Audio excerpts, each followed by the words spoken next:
শরণার্থী বিষয়ক ভয়াবহ তথ্য সামনে এনেছে কানাডা সরকার। ২০২৪ সালের প্রথম ৯ মাসে রেকর্ড ১৪,০০০-এর বেশি বিদেশি শিক্ষার্থী পড়াশোনা বাদ দিয়ে বেছে নিয়েছেন শরণার্থী হওয়ার পথ।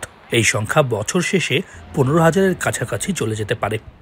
Other people using the asylum path as a shortcut to gain Canadian permanent residency or citizenship is something that we need to continue to push back against. And that's why we are defending Canada's openness as a country by ensuring rigorous processes that are fair and respected.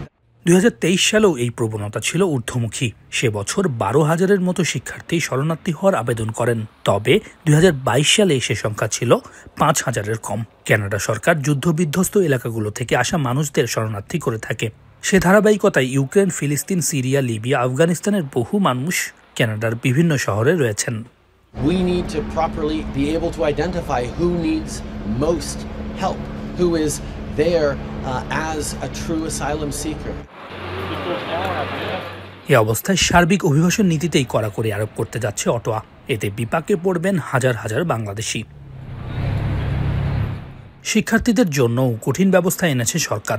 ভারতসহ ১৪ দেশের শিক্ষার্থীদের সরাসরি বিশেষ সুবিধা ইতোমধ্যে হয়েছে বাতিল। বাড়ানো হয়েছে সার্বিক পড়াশোনার খরচের পরিমাণ। তবে সপ্তাহে ২০ ঘন্টা থেকে বাড়িয়ে ২৪ ঘন্টা করা হয়েছে কাজের সুযোগ। সৈয়দ ইফতেখার, এখন কানাডা।